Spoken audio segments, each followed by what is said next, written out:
welcome back to the GSMC Baseball Podcast, brought to you by the GSMC Sports Network. I'm your host, Sam Menzie, and we have a great show for you today. First, we'll be talking about the first game being played of the new season in South Korea with the Dodgers and the Padres. Then we'll be talking about some power rankings with the recent signing of Blake Snell. I wanted to go over them again and because they were affected. And finally, we'll be talking about some general news stories around the league that I did want to touch upon. Before we do that, I'd like to ask you to please like and follow the show. We do get a number of questions from viewers, so to ensure that the question does get run in the air, please use the link GSMCpodcast.net you see on the screen.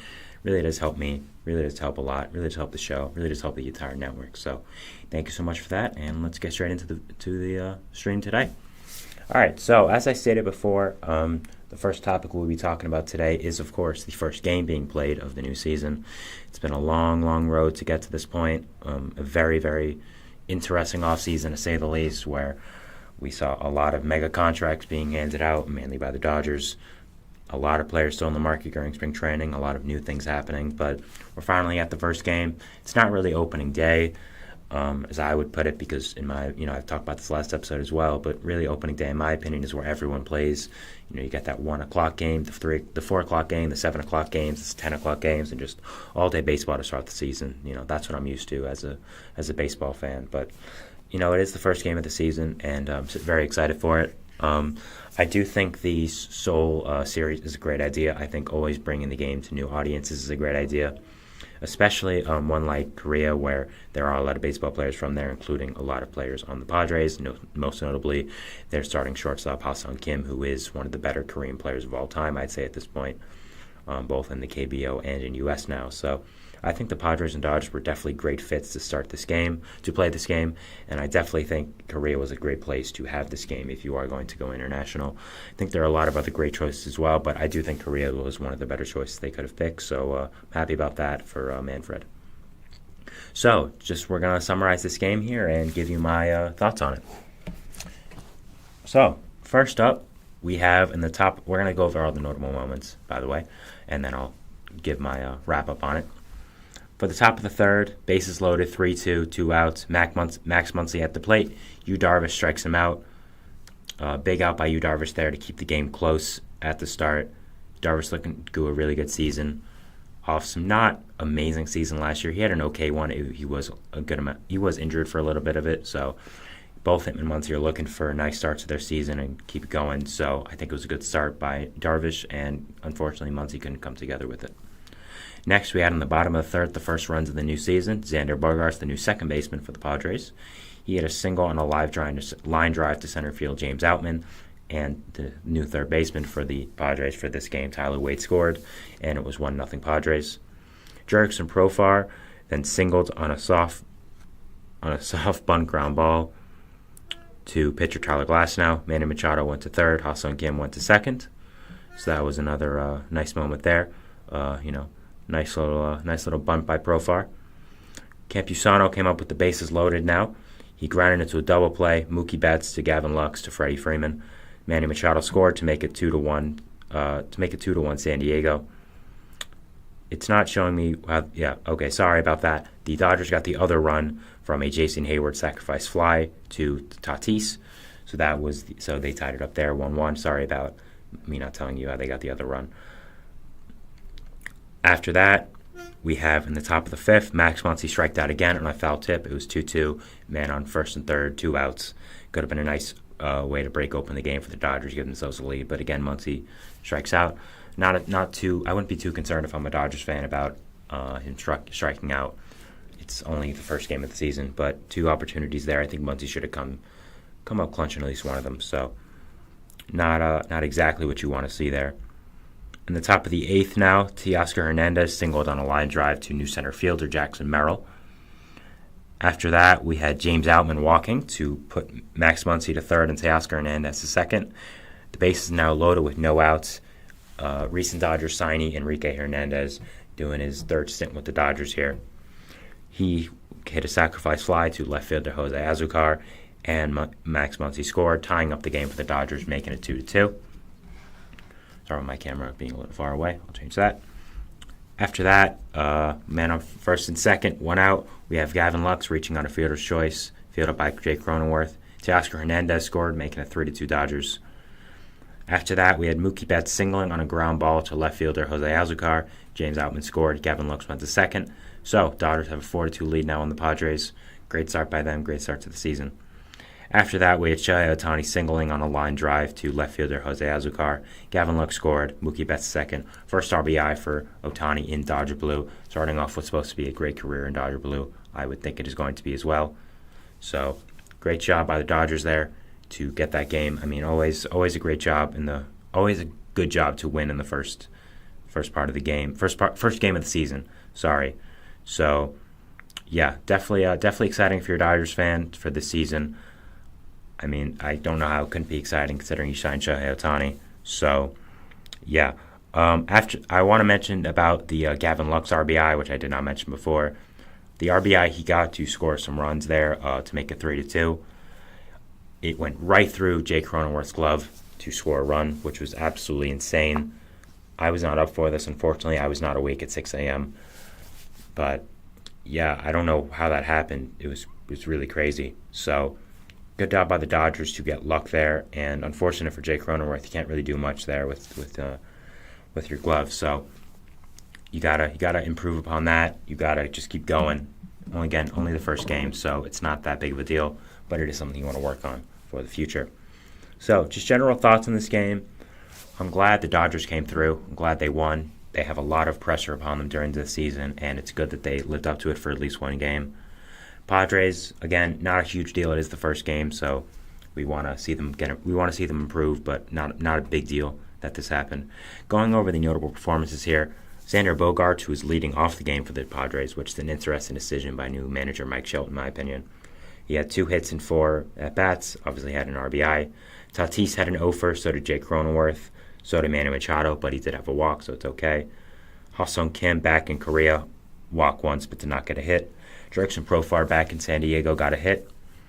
After that, we had Tyler Wade, the new third baseman for the Padres. With Manny Machado nursing his injury, he's going to play there a little bit, with Manny Machado being at DH, but it won't be for that long, I don't think.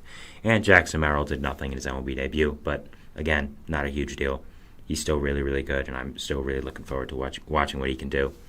In his first start of the year with the Padres, obviously, Darvish went 3 2/3, gave up 2 hits, only 1 run, 3 walks, 3 Ks, so kind of a short leash for him, but did give up 3 walks, so I understand. Again, first game of the season, was probably in a jam when they had to take him out, so it's not that surprising, but obviously want to improve upon that. Tom Cosgrove came in for 2 innings, for 2/3 of an inning for relief, gave up only a hit, but was good. After that, we had new signee Wandy Peralta giving up an earned run in his first outing as a Padre. 1 inning pitched, 1 walk, 2 walks, 1 strikeout, 1 earned run. So not great, but they signed him to a big deal, so I'm hoping he can get better, of course. Johnny Brito coming out of the bullpen, not a starter for the Padres after being acquired in the Soto trade. Went 2/3 innings, gave up 2 hits, gave up a run, so not a great outing for him. And those are the notable performances for the first game of the season. Just general takeaways, in my opinion. It's not really nothing too notable here. This is kind of what I expected to happen. Both the Dodgers and the Padres still getting warmed up. It's nice that the Dodgers won 5-2. It's nice that Ohtani was performing. And overall, it was nice that the Stars performing. You had Jason Hayward hitting a run, not really a star anymore, but still a notable player, I'd say. Freddie Freeman did nice. Ohtani had his first RBI. Mookie was doing well. So it was good for the Dodgers, who are just built off star power right now and going to be built off star power for a long, long time. It was nice for them that their stars were performing. That's something I would be really happy about if I was a Dodgers fan. Pitching performed well. I didn't go over the Dodgers pitching, actually, which is my fault. I don't know why I didn't do that, so my apologies here. I'm going to go over that right now. Tyler Glasnow did do pretty well in his first Dodgers debut. It wasn't amazing, but it wasn't horrible as well, so that's kind of just what you're looking for right now, just to get him started back off injury. Trying to keep him healthy for the entire season. And his first start with the Dodger Blue, I'm sure he'd be nervous. So Tyler Glasnow went 5 innings, he gave up 2 earned runs, walked 4, struck out 3, 3.6 ERA for right now to start the season. Again, not a great outing, but it's really all you can ask for coming off the start of the season this early. Nothing too crazy. So it's understandable that he didn't do great. You're trying to just build him up as the season progresses. So again, not too crazy. Ryan Brazier was really great out of the bullpen. So was Daniel Hudson, Joe Kelly. Evan Phillips came in for the save. So good job by the Dodgers bullpen. That's really, really good and has been really, really good for a number of years now. So it's really encouraging for them to be performing this well already into the season. Obviously, Reese Ryan, Brazier, Evan Phillips has been a great closer since coming over from Tampa Bay. So great job by the Dodgers bullpen to keep it locked, and good job there. Mookie Betts had 2 hits, so did Ohtani. Will Smith had a hit. Max Muncy had a hit. Teoscar Hernandez had a hit. Gavin Lux scored a run. Enrique Hernandez also had a hit. So, again, good job by the Dodgers. All the new additions are performing well. Kike is. Teoscar Hernandez is. Shohei, of course, is. But other than that, you have guys performing, other guys who stayed there and going to be part of this core for a while performing well. Of course, you have Mookie. Of course, you have Will Smith. So it's exciting if you're a Dodgers fan going into the season, of course. I mean, when you sign Shohei Ohtani, you sign Yoshinobu Yamamoto, you sign Teoscar Hernandez, you sign James Paxton, of course it's going to be exciting. I don't really think there's any debate about that. So it's really nice for the Dodgers that all these guys are coming through in the first game. It was good for them that they were performing really well. I'm glad Ohtani did. Obviously, there was a bomb threat before the game for Ohtani, which was crazy. They determined that it was just someone playing a really, really awful and weird joke, and there was no threat to it, and the game went on, and nothing happened, obviously. But good for him to be under that pressure and keep doing it. He also just announced he got married. His wife is being shown a lot, so I think there's going to be a lot more pressure as a Dodger than Ohtani's been used to. Obviously, he's under a lot of pressure always because he is the best player in baseball right now. He is the two-way phenom. But I'm just talking about mainly media attention, how he's going to be covered 24/7, which he was covered a lot. It's just he wasn't covered as much with the Angels because, frankly, they aren't the Dodgers and they weren't that good in his tenure. So I think that's something that he's going to have to get used to, something that's going to have to be part of his life now as a Dodger. I think he understood that when he signed there. So good to see him performing under that. Good to see their new additions coming through if you're a Dodgers fan. Teoscar Hernandez performing well. Kike Hernandez getting an RBI, so good for them. After that, for the Padres, some nice building blocks to show up on. Jackson Merrill didn't look that overwhelmed at the plate. Had some good at-bats, so excited for him. Excited to see what he can do. I think he's an absolute beast, and I'm glad they found a way to get him on the starting roster. Even if it wasn't his natural shortstop position, I'm still glad he was there. After that, you're hoping Manny Machado can come back because I don't really think you want Tyler Wade as your starting third baseman. Darvish was okay, needs to show a little bit more, but again, it's only the first game of the season. We're not trying to overreact here. So overall, good job by both teams. Good building blocks to get up on the season, and really excited for the season to commence soon. And I'm excited there was baseball today. Tomorrow, Yoshinobu Yamamoto will be starting, so that's going to be really exciting. I'm going to be definitely looking at the highlights to watch that. Really excited to watch it. Also, just a quick thing about the Padres. Tommy Pham's still a free agent, and you're starting Tyler Wade at third base and Jurickson Profar in the outfield. Why? You can't sign Tommy Pham, really? Just give him a $3 to $4 million contract. I don't understand why he's still a free agent. But that was just me going off on a tiny little tangent about the Padres. I don't understand why they don't sign him if there's a clear need for him there. But it's okay. Still, hoping he gets signed soon. There's been a lot of rumors about him. And I think going back to the Padres, is a perfect fit for him and for the team. So really excited to see that, and really excited to watch the season, of course. Always going to be a lot of new content with as the baseball season progresses here on the GSMC Baseball Podcast. So super excited to talk about that. All right, so that was our first segment. Sorry if it was a little all over the place. I am going to be recapping a lot of games going into the season. Obviously, this is only the first one, so I had to kind of stretch it out a little bit. It's going to become more organized once the season goes here, but this is kind of not a test run, sort of, quote unquote, but more of just a first time trying to see how it works. So I apologize if it was a little sloppy, but I think it went all right. I think I recapped the game fairly well. So, yeah, glad I could recap the game there. Glad I could talk about a game finally happening. So super excited about that. And we're going to go to our second segment here, which is going to be about the power rankings. I wanted to touch upon the power rankings again. We haven't done in a few weeks now. And with the Snell signing, I figured they're going to change a little bit. So that's what I want to talk about. They did change with the Snell signing, by the way. Just a little spoiler, I guess. So excited to talk about this, and excited to show you my rankings. So we'll talk about that after the break. Thanks. Bye. I feel like I'm losing my mind. Is everybody in the world blind? Please, Lord, give me a sign, a sign. I feel like I'm losing my mind. Is everybody in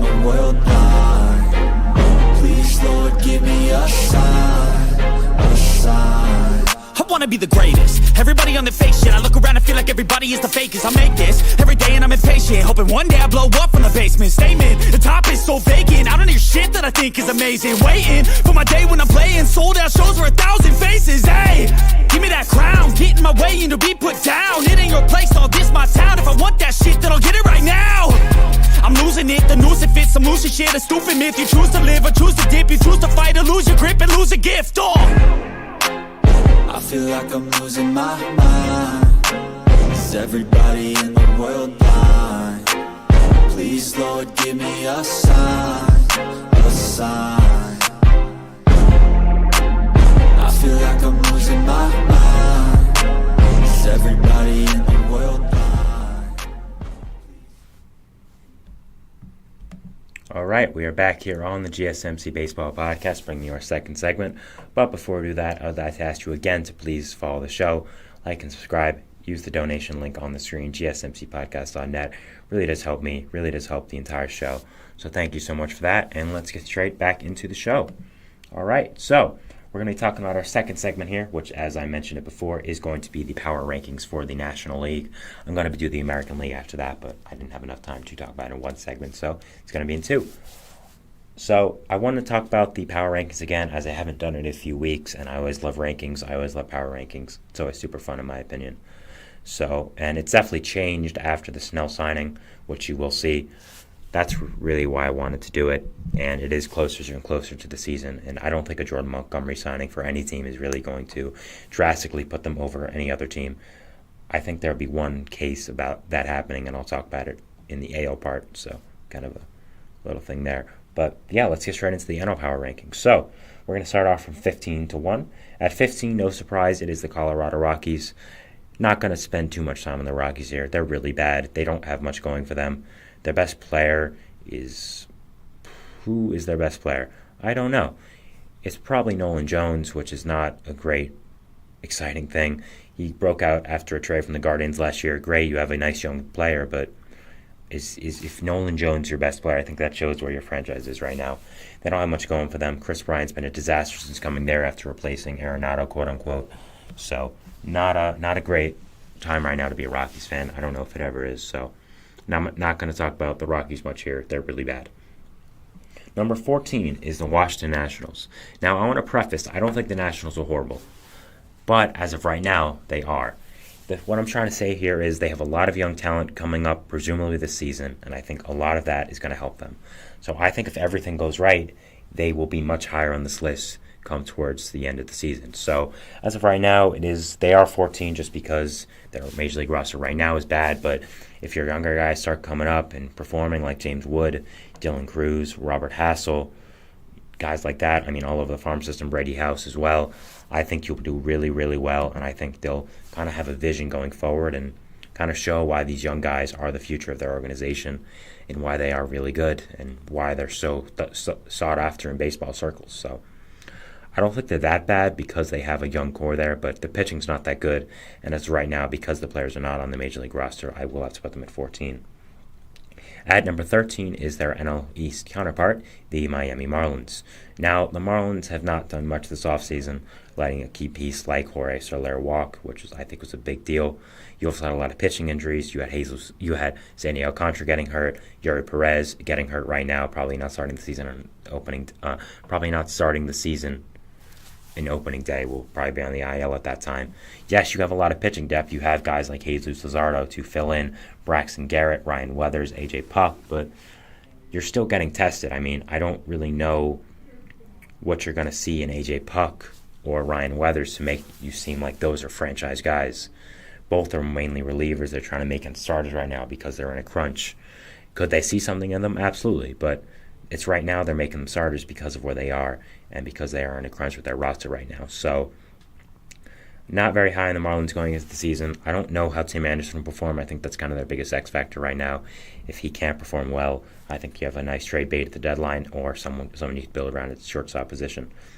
Hitting's not that good. Jake Berger's there, who's nice. You also have some other guys there as well, like Josh Bell, who performed well come over from the deadline. Jazz Chisholm, of course, being there. Brian De La Cruz, but not much going for right there if you're a Marlins fan. So I have him at number 13, and I feel pretty confident about that. Number 12 is the Pittsburgh Pirates. Now, the Pirates aren't that bad. They're kind of in the same boat as the Nationals. They have a lot of young talent, but I kind of just want to see it perform and come up before I can make a definitive ranking on them. The thing about the Pirates is they are building some stuff. It's just right now the MLB roster is really bad. You're going to have guys like Mark Gonzalez throw consistent innings for you. I mean, that kind of shows where you are right now with your roster. So I think there is a lot going for them in the future. I definitely think that is true. But as of right now, I do have them 12th. But if everything goes right, I can see them going higher on this list. And I think they're neck and neck right now with the number 11 team on my ranking, which is the Milwaukee Brewers. I kind of think both teams are neck and neck right now. Both are in vastly different scenarios. The Pirates are trying to be competitive for the first time in years, and the Brewers are kind of entering a rebuild for the first time in a while, having these great teams led by great pitching staffs with Brandon Woodruff, Corbin Burns. Well, Corbin Burns got traded, and Brandon Woodruff's out for most likely the entire year. So you're definitely going into a transitional period as a franchise. You have younger talent coming up. Yes, you have guys you acquired like DL Hall and young hitters you have on the lineup like Tyler Black, Sal Frelick, Jackson Chourio, of course, who's a beast. Of course, you have Christian Yelich there. So you're going into a new era as a Brewers fan, entering sort of what is a rebuild. And I kind of would put them here with the Pirates because I think both teams right now are on the same tier. Not awful, but not good. And I could definitely see the Pirates finishing. With the Brewers if everything does go correct. I'm really interested to see what direction the Brewers franchise does go in. Will they be a rebuilding team? Will they kind of bridge the gap with both? Will they be good? So it's going to be interesting for me to watch. Number 10, we have the St. Louis Cardinals. Yes, there's 3 NL Central teams in the back-to-back-to-back. And guess what? There's one right above it. That shows you how much I really believe that the NL Central is kind of compacted together. But 10 right now, we have the Cardinals. The Cardinals have a lot going for them. They have a great hitting core, a lot of young guys to watch. They signed Sonny Gray. And then the negative is kind of everything else. The bullpen isn't horrible. You have Ryan Helsley back there. But that pitching rotation, man, I've talked about it so much, and I'm going to keep talking about it because it's a travesty. You have such good hitters in that lineup, such good young talent in there, and you signed Lance Lynn and Kyle Gibson to back it up. Just unbelievable in my opinion, and really just bad. I don't agree with it whatsoever. Sonny Gray already got hurt, which is not good for you going into the season. Having Miles Michaelis as your opening day starter, not great. So I'm not very high on them, but I give them the benefit of the doubt to be over the Brewers and the Pirates and go into the top 10. Just because of experience, because they do have so much talent on this team. Nolan Arenado, Paul Goldschmidt as the veteran guys, Mason Wynn, Jordan Walker, Lars Nootbaar, Brendan Donovan, so many other guys in the hitting core that are great. Wilson Contreras, of course. So a lot of talent there. That's why I have them at 10. But I think the Brewers, and the Pirates are pretty close in the situations they are in. So I wouldn't be surprised if someone goes over the other or not. So going to watch that here and going to see what happens. Number 9, I have another NL Central team, another one, the Chicago Cubs. Now, again, I have all these teams packed together in the same division because I do think they are very similar. I think they have a lot of similarities about them. I think they're in the same kind of situations, but I think the Cubs are a little better than these teams. I think they're trying to be competitive, clearly, and I think they are doing a good job at that. I think mainly this year is just about them proving to other people that they are contenders, that this team is very good. They added some nice pieces, and of course Craig Counsell, who's not a player but is a manager and still is very, very valuable. Shota Imanaga, who's a true wild card in every sense of the word. Hector Neris, who's a nice bullpen arm coming over from Houston. So I think they made some nice moves, and I think they have a nice team and core standing here. Nico Horner, Cody Bellinger, Dansby Swanson, Michael Bush you acquired, Matt Mervis, Christopher Morel, Ian Happ. You have a nice core there. I just think the complementary pieces are what need to perform, and I think the pitching staff needs to perform. If Justin Steele can be an ace again, I think that would be such a huge upgrade for you guys. So overall, I am high on the Cubs. I just need everyone to perform to their potential, and I need them to show people that they are a contender now, that they are going to perform really well. Number 8, I have the New York Mets. The Mets are a very interesting scenario. I'm really looking at their pitching staff as a big X factor. With Senga getting hurt, you have such boomer bust guys there like Tyler McGill, signed guys like Luis Severino, Sean Manaea, Jose Quintana needs to stay healthy. The lineup is good, but there are some weak spots. Of course, third base is one. I'm not that high in Brett Beatty. I don't think he'll perform that well. Harrison Bader can't really hit, but brings a lot of value with defense. Charlie Marte is a big question mark coming off injury, but you have some nice pieces there as well. Of course, I mean Francisco Alvarez, Pete Alonso, Jeff McNeil, Francisco Lindor, Brandon Nimmo. Mark Vientos is another wild card with him being a younger guy. So there's a lot of nice pieces with this Mets team. It's just they're so boom or bust that I don't know where to put them. I really think they are going to either make the playoffs or be one of the worst teams in the league. I think it all depends on that rotation. How will Severino and how will Manaea perform coming off of last year and the interesting years they did have, for good or for not. So definitely going to be really interested in seeing what the Mets do, seeing how they do perform. So that's the team I'm watching. I couldn't put them anywhere above 8, as I think the teams above them are definitely better. So that's where the Mets are right now. After that, at 7, we have the Padres, who played today, of course. The Padres I had below the Mets, but that was before they traded for Dylan Cease. I love that move for them. Getting another pitcher, especially an ace level 1 like Dylan Cease, was pretty great. Having him, Darvish, Musgrove at the top of that rotation with Michael King adds so much more legitimacy to that. You would have had 4 and 5 as guys fighting for real roles, which is not good if you're trying to compete. But now you only have the 5 spot, which seems to be won by Matt Waldron, who's a really interesting case. So I think it just brings so much more legitimacy to that Padres rotation. The hitting core has a lot of question marks as of right now. I mean, I don't know who's playing DH. I don't know who's playing left field forever. But just the sheer amount of talent there. I mean, Luis Campusano, Jake Cronenworth, Manny Machado, Ha-Sung Kim, Fernando Tatis Jr., there's Jackson Merrill. There's so much talent on that hitting core that I have to put them here. I have to put them high. Still think they're a good team, and I still think I could put them higher. I think they're neck and neck right now with our number 7 team, which we're going to talk about. Our number 6 team, which is the San Francisco Giants. I had the Padres above the Giants after they acquired Cease, but with Snell signing, I think they are better than them now. I think the big problem was the pitching staff and the injuries the Giants sustained on it. I think bringing in Snell just brings so much more depth and legitimacy to that rotation. You now have him, you have Logan Webb, you have Kyle Harrison, you have Jordan Hicks for the first half. Then you get back guys like Tristan Beck, like Keaton Winn, Robbie Ray, Alex Cobb. I think if they can stay afloat with the pitching staff in the first half, they're going to be great. I think the hitting core has a lot of talent there. You sign Jung-Hoo Lee, you sign Matt Chapman, you sign Jorge Soler. You have other nice guys there as well, like Conforto, like Wilmer Flores, Marco Luciano's coming up. Patrick Bailey's a beast. So I do have the Giants in a playoff spot right now, and they're a really, really good team, and I love the moves they made.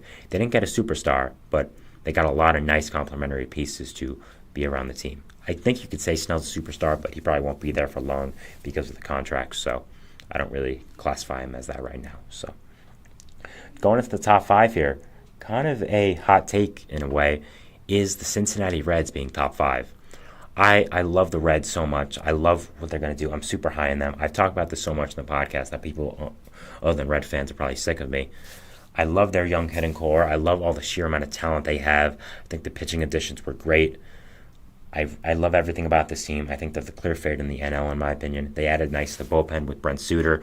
Already have one of the better closers in the league with Alexis Diaz in the back end. So I love everything about this Reds team. I think all their young hitters are going to finally come up, going to perform to their potential, and I think they're going to be really, really good this year, and I'm super excited to watch them. At number 4, we have the Philadelphia Phillies. Nothing much to say here. We talked about them a lot. They're so, so good. Adding Whit Merrifield was really their only notable addition this entire offseason. But they still have a great team. Aaron Nola, Zach Wheeler, top of that rotation. Ranger Suarez there as well. Taijuan Walker, a bounce-back candidate. Christopher Sanchez. The bullpen has a lot of nice pieces. I mean, the lineup, of course, is incredible. JT Realmuto, Bryce Harper, the new first baseman, Bryson Stott, Trey Turner, Alec Boehm, but still there, I guess. Kyle Schwarber, Johan Rojas, Brandon Marsh, Nick Castellanos. There's just so much sheer amount of talent there. With the pitching staff still being pretty good, I think it's clear that they're number 4, trying to make another World Series like they did 2 years ago. So definitely excited to watch the Phillies this season, see what they can do. And they're always really exciting when it comes to playoff time, so we'll see what happens there. After that, we have their NL counterpart, the team who beat them in the NLs. Of course, they're the NL counterpart. Sorry, we're talking about the NL only. My fault. The the team that beat them in the NLCS last year to make it to the playoffs, I have above them the Arizona Diamondbacks. Now, I think the Diamondbacks and the Phillies are very close, but I think the sheer amount of talent the Diamondbacks added this offseason is pretty indicative and shows that they are better. Eduardo Rodriguez brings a real number 3 option to that rotation that I think they were lacking before, even in the playoffs and the World Series. I think Jock Peterson and Randall Grichuk bring a really nice DH platoon for that position. I think Eugenio Suarez solidifies that third base spot. That was a question mark going in. I mean, you had Evan Longoria playing real minutes there in 2024. So I think overall they had a great offseason, and that's why I have them number 3 above the Phillies. But the Phillies add someone potentially and maybe go higher. Sure, I think if they added Montgomery, I'd still have the Diamondbacks over them just because of who they did add. But I think it's really close, and I think these two teams are in a tier of their own right now as being really, really good, but not up to the level of the top 2 teams, which I'm not going to spend too much time on because we know who they are. It's the Dodgers and the Braves. They're clearly the class of the NL right now, just on paper. These rosters are incredible. Of course, with the Dodgers, with what they've added, they're number 1, Braves are number 2, but both teams are incredible. Again, we know what the Dodgers and Braves are doing as of now. We know about them. We know how good they are, so not going to spend too much time on it, but there we go. There are my NL Power rankings. Not too many surprises there. I think the big one maybe is the Reds being top 5, but I'm very high in them, and I really excited to see how the season unfolds, and excited to see what the season has in store for us. So there we go. That's my second segment. We're going to go into a break here, but the third segment is going to be about the AL Power rankings, so building off that, of course. So we'll take a break, but then we'll talk about that. So thanks.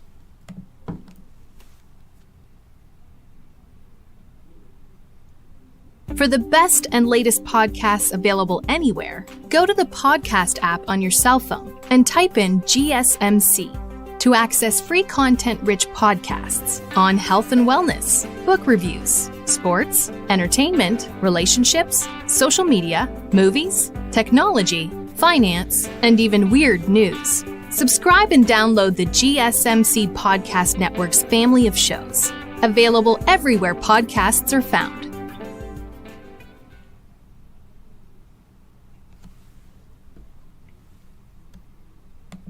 All right, we are back here on the GSMC Baseball Podcast, bringing you our third segment.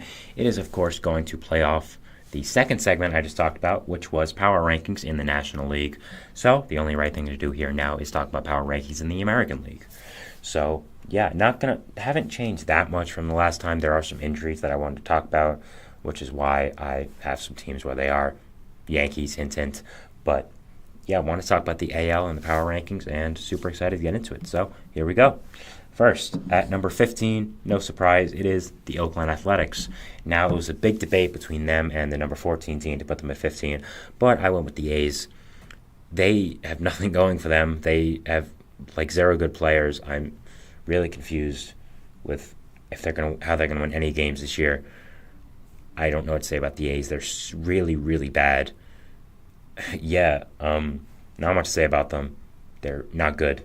That's kind of it. So, yeah, not a fan of the A's this year. I don't think anyone is. They don't really have any pieces at all that you could build upon. I mean, Brent Rooker was okay, and that's kind of it. Yeah, not really looking forward to the A's this season, especially with all the turmoil in their organization as well. Who knows if they're going to even be the Athletics for that much longer. So that's why I had them at 15, and that's why I had the number 14 team, the White Sox, there. The White Sox, at least you can see stuff is building around. You can see they have a clear vision. They have nice complementary pieces, most notably Luis Robert. This is a guy I think is a franchise player, one of the better center fielders in the league. I think is really, really good, and I think is a franchise cornerstone. I think the White Sox were right not to trade him, and I think once they get back to relevancy, whenever that is, he's going to be the guy they build around. So that's why I have him at 14 and not 15. They're still bad, don't get me wrong, but you can at least see some pieces there. You can see the building blocks of the organization. So I don't think they're as bad as the A's or even on that level, but I still think they're really bad, and that's why I do have them at number 14 here. They also have some other nice pieces there, like Eloy Jimenez. They traded for Michael Soroka, who I think is a nice bounce-back candidate. Some other nice players as well on that team. I think Martin Maldonado was a nice signing for the young pitching staff. Really high in Drew Thorpe and Greg Crochet, seeing what they can do. So there's a lot of pieces there for the White Sox. They're still bad, but there's still some things there that you really can't see with other bad teams, most notably the A's. also the Rockies, but that was the NL. I don't like the Rockies, if you can't tell. 13 here, we have the Los Angeles Angels of Anaheim. Now, the Angels have some things brewing here. I do think that. I like some of the young hitters they have on the roster. Logan O'Hoppe, Zach Neto, most notably. Nolan Shanuel is really nice as well. Mickey Moniak had a nice bounce-back season. So there's a lot going for them on this roster. The thing is, just altogether, the team, I mean, the lineup has a lot of question marks. The pitching staff, of course, is not that good, as it's always been with the Angels. So that's why I do have them here as the 13th best team. Again, they're not absolutely horrible, horrible, absolutely awful like the A's are, but because you can see some of the core coming in, you can see some of the guys coming in, but they're still not a good team. They didn't win that many games last year with the best player in baseball. Now with the best player in baseball leaving, what's going to happen there? So I don't think they're going to be that good, and that's why I have them at 13. But again, I can see the pieces coming in. So if everything performs well, maybe they'll be higher. At 12, I have the Cleveland Guardians. The Guardians just perplex me with what they're trying to do. Their pitching staff's pretty good, but their hitting is just so bad.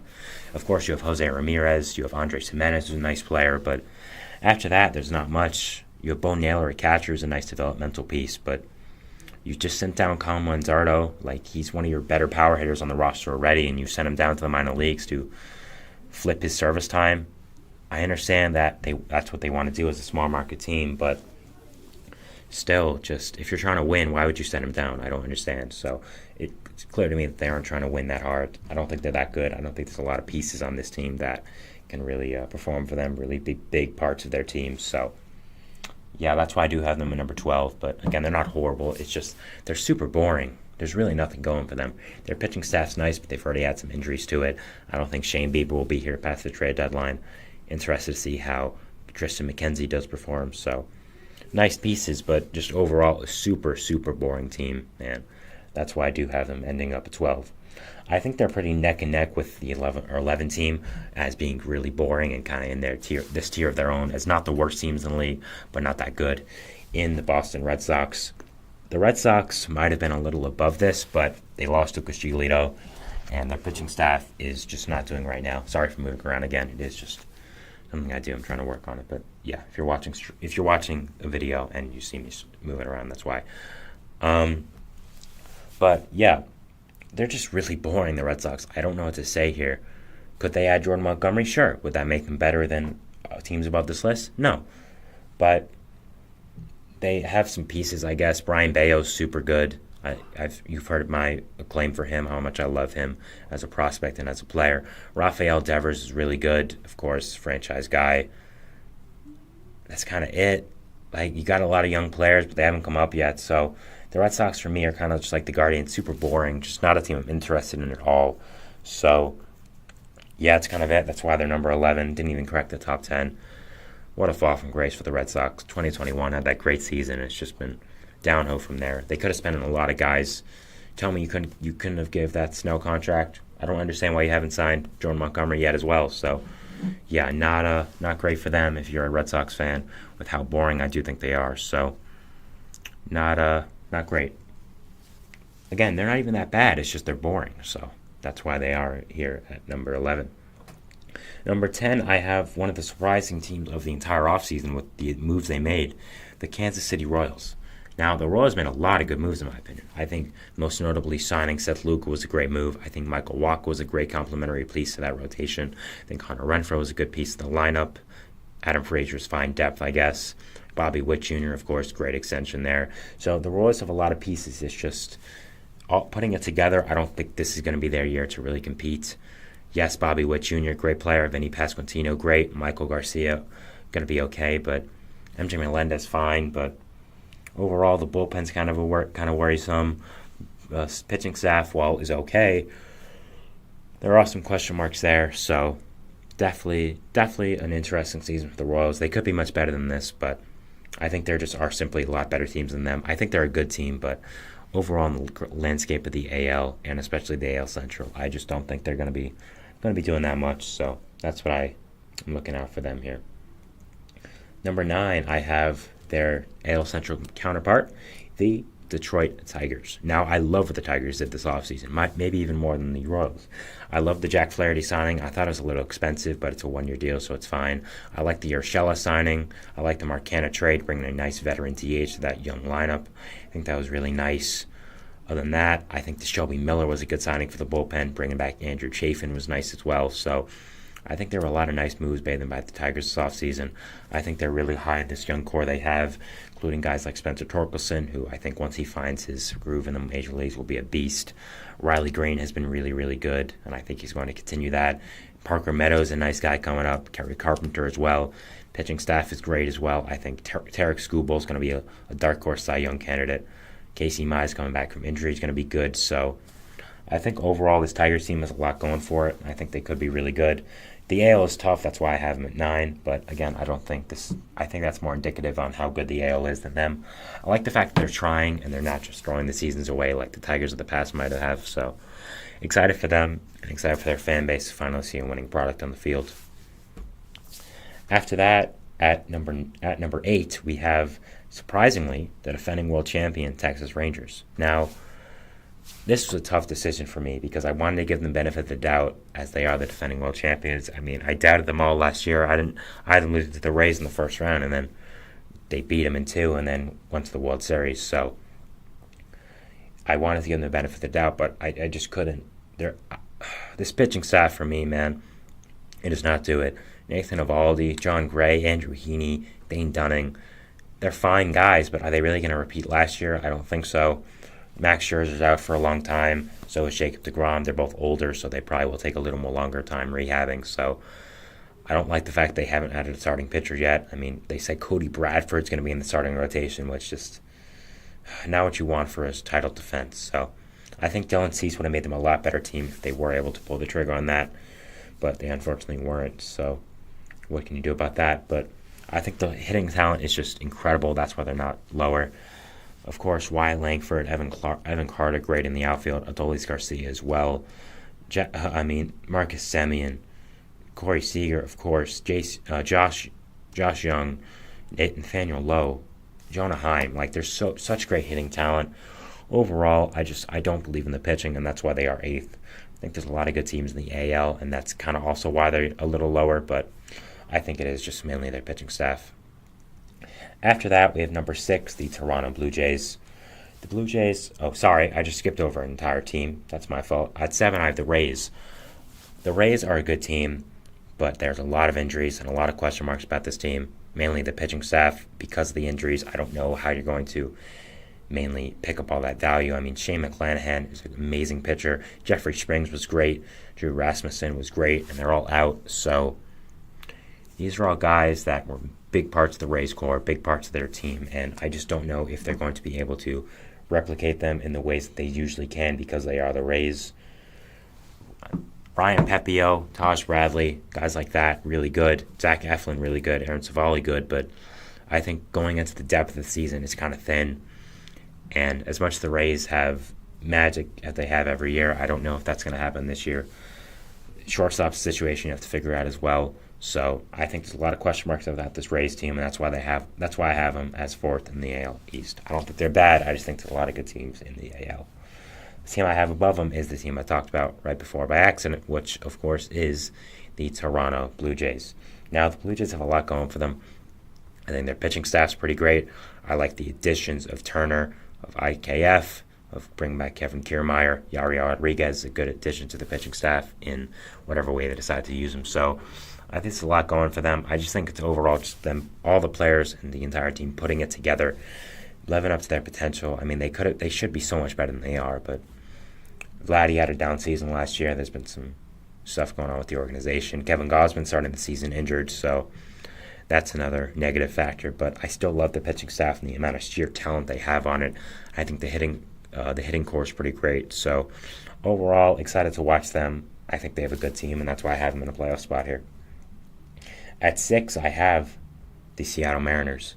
I think the Mariners are an incredible team, and that's why I have them at number 5. I think this is the year they finally put it together, maybe go deep into the playoffs.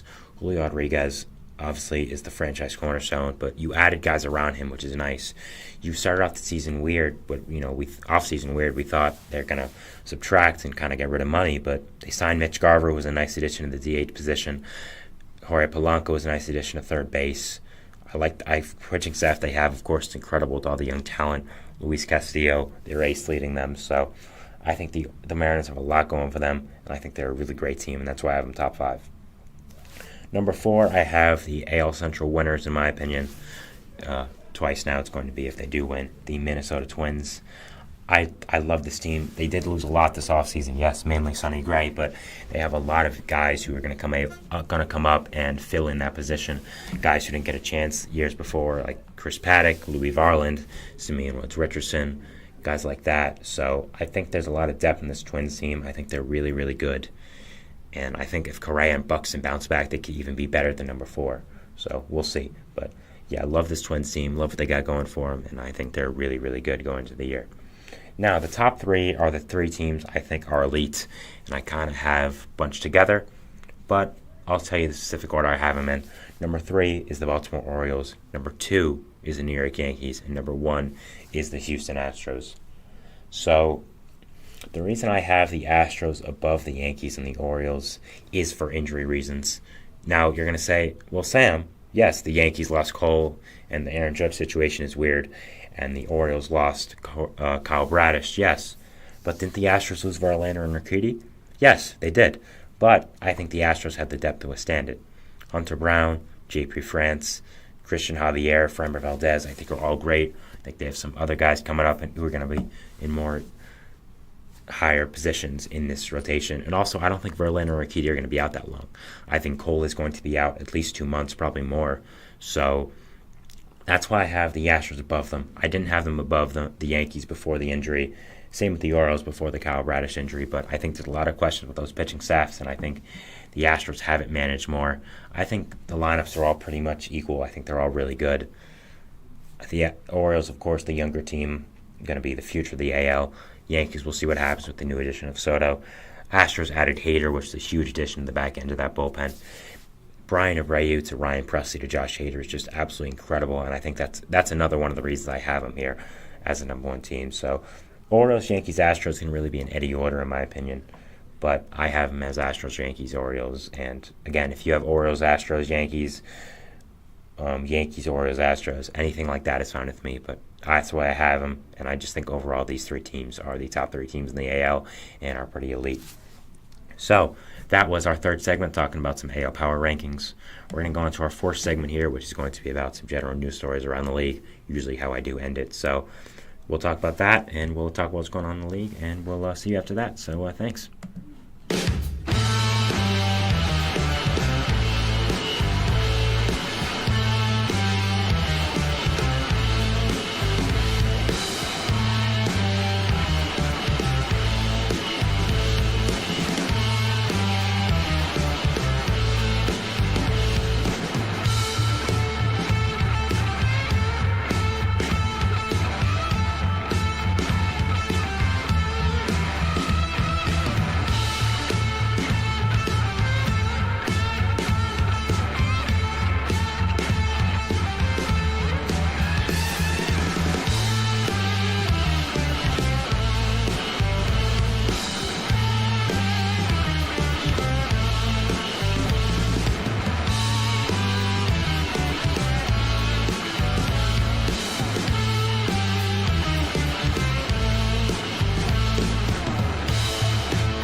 And we are back here on the GSMC Baseball Podcast, bringing you our 4th and final segment here today, which is going to be just recapping some news stories around the league, some stuff I want to talk about, and some stuff I thought was notable.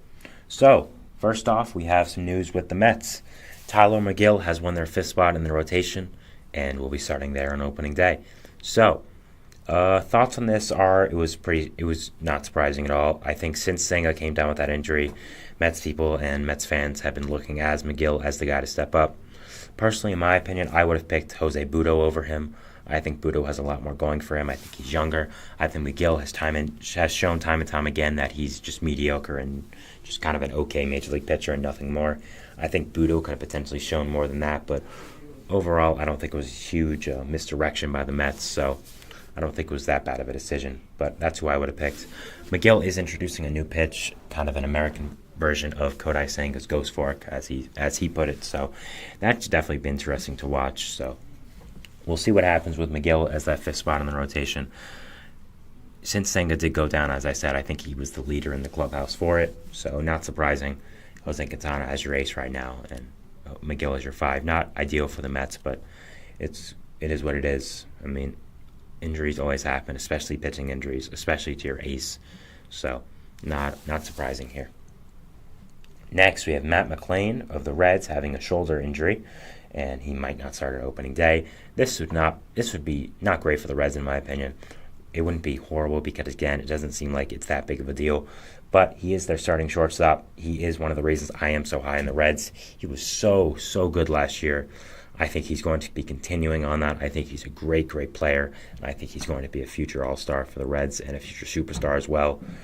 I'm really high on him, and I think not having him to start the season would really not be good for the Reds, and something I would not want to see if I'm a Reds fan. But again, it doesn't seem to be that big of a deal. A shoulder injury, not something that's entirely a big deal for a shortstop, a guy who does hit, not pitch. So not something that the Reds should be calling the season over for, but something to monitor and see what happens. Going off another Red story here, Brandon Williamson, he will be starting the season on the IL, also with a shoulder injury. Now, this is much more of a notable situation if I'm a Reds fan. Brandon Williamson having a shoulder injury. Of course, he is a pitcher and a lefty one at that, so him having a shoulder injury is not good. Definitely not a positive for the Reds. He wasn't going to start the rotation He wasn't going to start the season in the rotation, yes, with the additions of Nick Martinez, Frankie Montas, but was going to be a valuable piece of depth, in my opinion, to that team.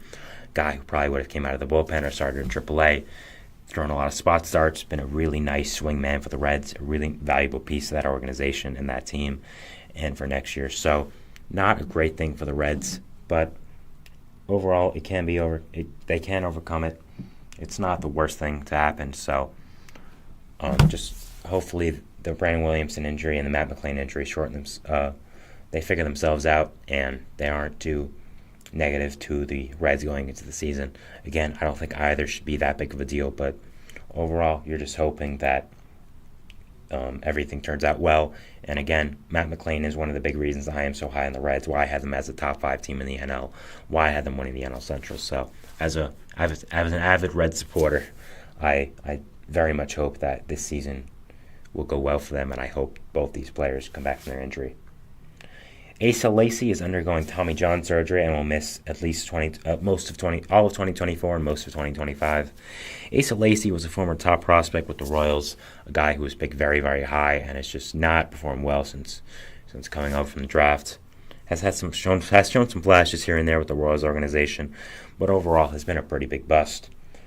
This Tommy John surgery is just another one of that. I think he won't be on the Royals for much longer in his career. This is a guy I was really high on as a prospect a few years ago, was really high on coming out of the draft, and it just simply has not worked out. Things happen like that, not much else to say there, but it's really all I could say as a Royals fans. So, hasn't worked out, unfortunately, just hasn't performed well since being a top draft pick.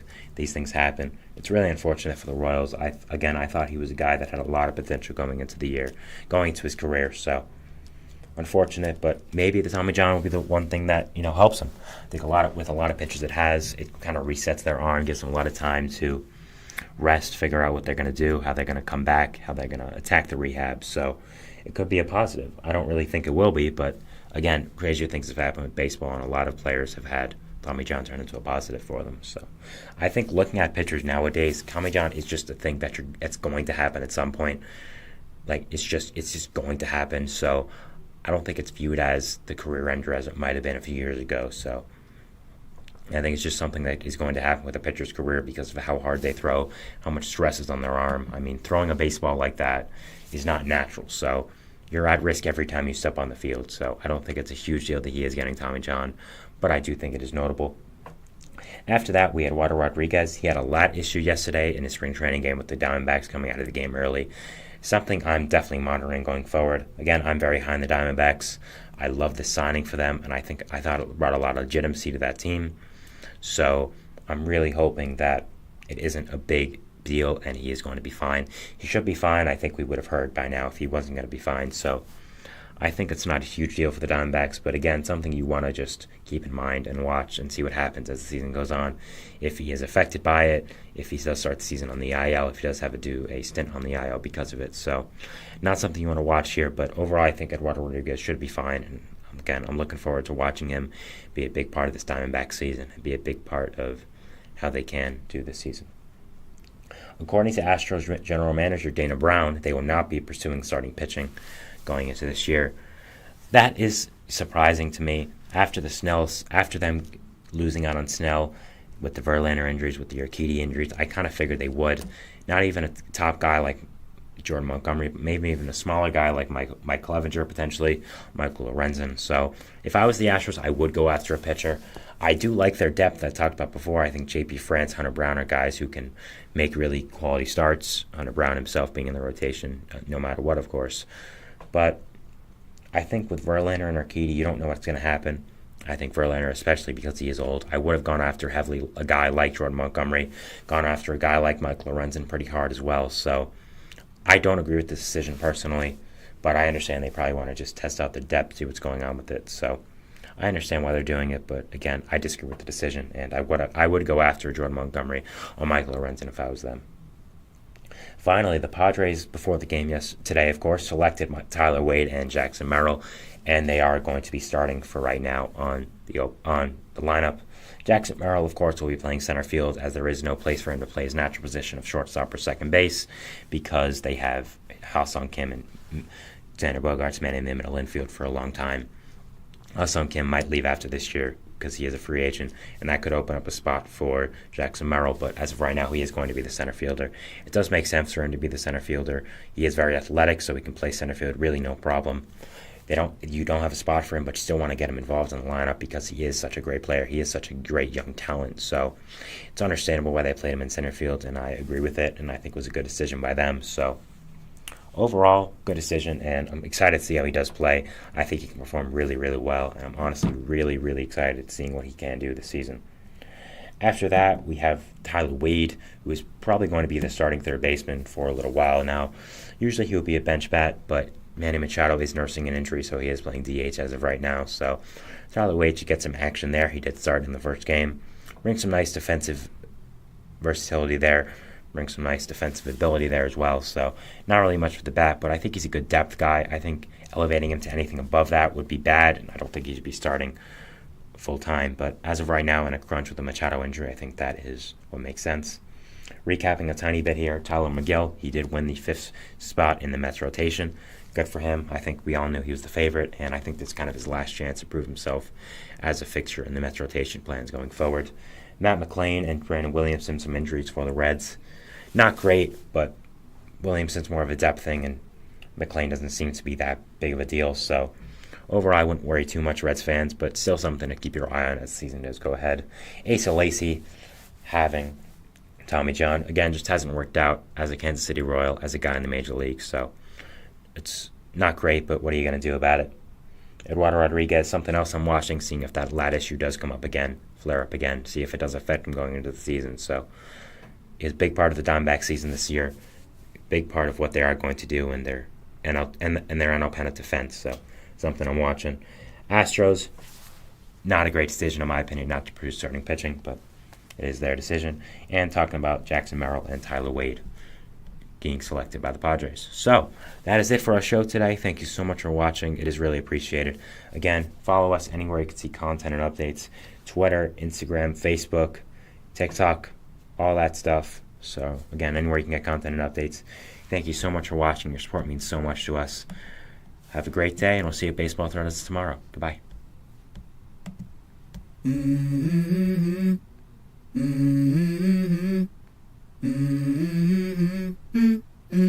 Let's go.